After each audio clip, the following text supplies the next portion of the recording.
Hello, friends! Happy New Year!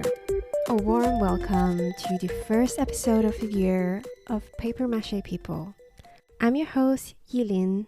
My co-host Misha is out traveling, visiting family and friends, as I suppose many of you guys are during this festive time of the year. So it's just gonna be you and me for today's New Year themed episode. As of the time this episode goes out, it's the 2nd of January, and I wonder if some of you are already back at work. I hope you had some time during the year end to spend some quality time with people you love, even if just over the phone, and maybe had some time off work to unwind and relax, recharge for the big year ahead. Otherwise, if you are one of those who labor through the whole festive and holiday season, I hope you've made a good buck. So this year marks my 4th year celebrating New Year's in Japan. It never really occurred to me until this year that, hey, the 1st of January is actually a pretty big thing in Japan. If you compare it with other East Asian cultures like China and Korea and even Malaysia, my home country, the bigger celebration only comes later in January or even early February depending on the year, and that is the Lunar New Year's. So why is Japan different? Why do they celebrate New Year's on the 1st of January rather than the 1st of the year according to the lunar calendar? So I looked it up, and apparently it started in 1873 during the Meiji Restoration period, where Japan was undergoing a bunch of changes culturally and technologically. They adopted the Gregorian calendar in that year, and it's been the 1st of January ever since then. But I still find it rather interesting because obviously today countries like China and Korea also follow the Gregorian calendar, but they didn't really switch their festive season. Unfortunately, I don't have the answers for that question today, so let's talk about some easier questions. What do Japanese people do during New Year's?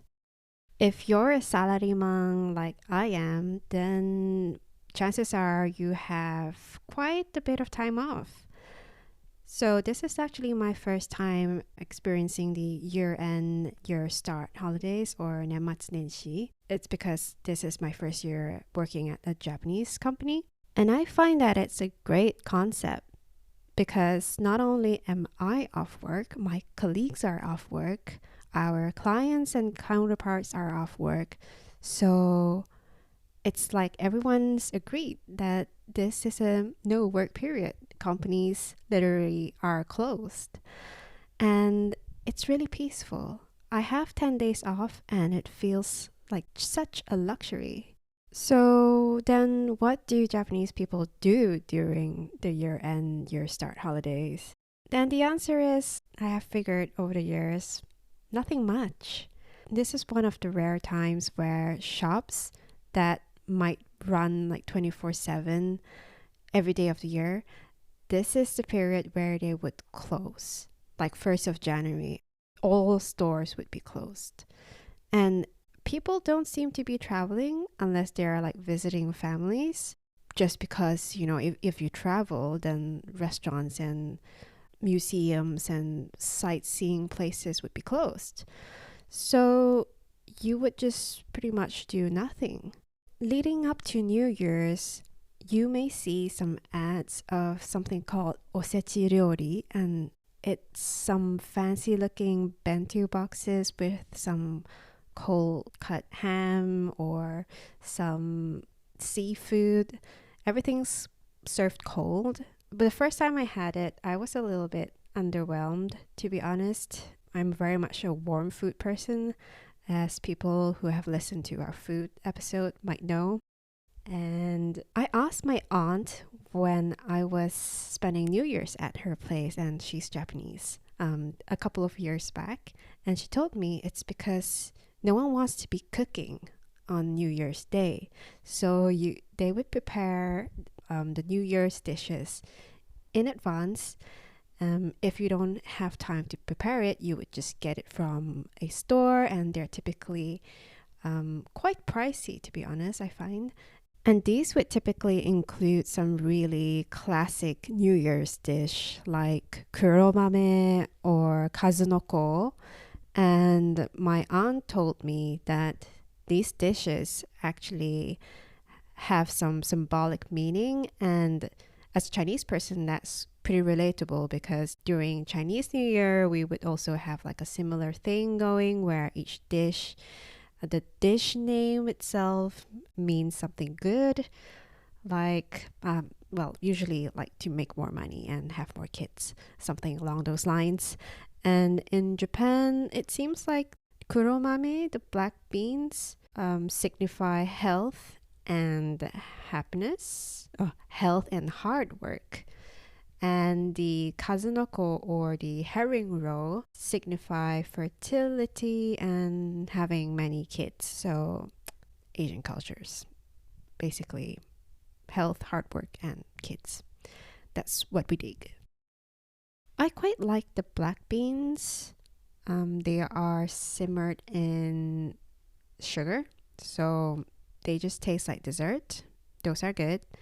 But I think my preferred New Year's dish in Japan is actually the warm dish called the ozoni, which I believe translates as a mixed stew. It's a miso-based broth, usually some carrots and some spinach, and most importantly, it has this huge chunk of mochi or rice cake floating in it. And I was shocked the first time I had it. Why is there this huge slab of mochi floating in my miso soup?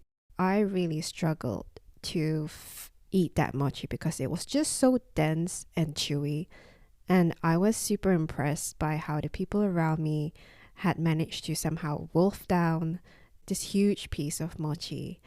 And they found it funny that I was struggling with it. And they actually told me that it's not uncommon for old people to choke on their New Year's mochi.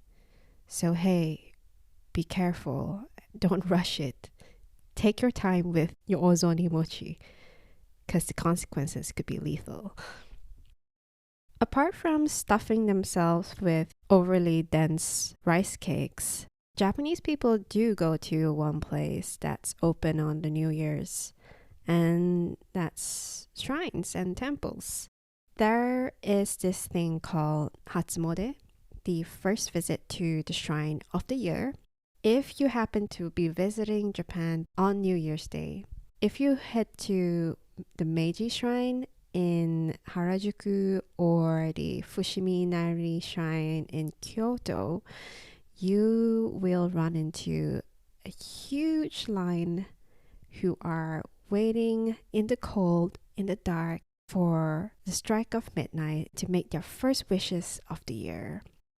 If you turn on the TV on New Year's Eve, you'll most likely find like some live streams of these people queuing at the shrines, and some of them might be asked what will they wish for in the New Year's, and it's usually like just safety and health, but also very commonly love and romance, like finding a great boyfriend or girlfriend in the upcoming year. I typically go to a Buddhist temple rather than a Shinto shrine for Hatsumode, just because I was raised in a Buddhist family. And speaking of Buddhism, I found out this really interesting tradition of the Daruma. So a Daruma is this big hollow wooden doll that looks like a head.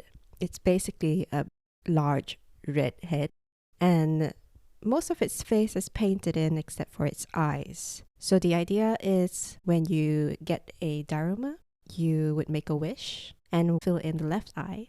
And after some time, once you've achieved your goals and your dreams have come true, you fill in the right eye. So on New Year's Day, you would get a new Dharma and make a wish and fill in one eye for the year ahead. So what do you do with the old daruma?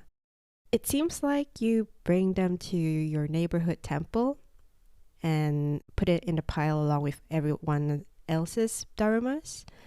And then on New Year's Day, you set them on fire. Yes, you set the likeness of Bodhidharma on fire. Many of them. The origins of this practice is unclear, but hey, who's gonna say no to a nice little neighborhood fire on New Year's Day, right? That's the thing about Japanese culture that warms my heart. I mean, they have a ritual for everything. They have traditions that have been passed down for generations, and people know exactly how to do it the same, and they probably know the meanings behind it, and it's just beautiful that everyone is so aligned on what should happen on a certain day. That was also celebrated by their elders. And I guess if you're a Japanese person, it might be a little bit stressful since there are so many expectations that you have to do certain things in certain ways. But coming from a migrant family, I'm pretty sure even though my grandparents and parents have tried very hard to preserve their family practices and cultures that were brought over from China, I think there are many things that are just lost, that's impossible for just one family to maintain. You need a community to keep it going. Now, being a migrant myself, walking in the footsteps of my grandparents, I sometimes forget that it's on me to keep my family's tradition passed down to the people around me and future generations. And it's a tricky balance because as a foreigner living in a foreign land, you also want to fit in. And I think it is important to try to fit in and respect the beliefs and practices of the land that you have been invited to be in. I think it's not an either-or problem. I think we can do both. I think we can learn and try to understand and go as far as to adopt the local practices.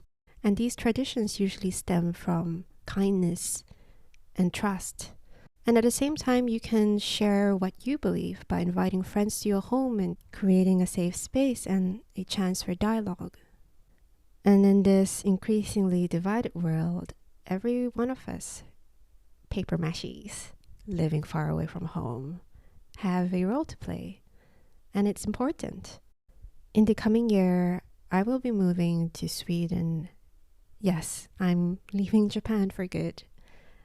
It was really tough to make the decision to leave Japan. But at the same time, I'm excited for what's coming ahead. And I'm also super excited to be sharing this journey with all of you. And I hope some of the things that I go through can come useful or maybe just be the source of more amusing stories for this podcast. And with that news drop, that's it from me for today. Thank you for tuning in and stay tuned for our next episode where Misha and I will be back in full action together.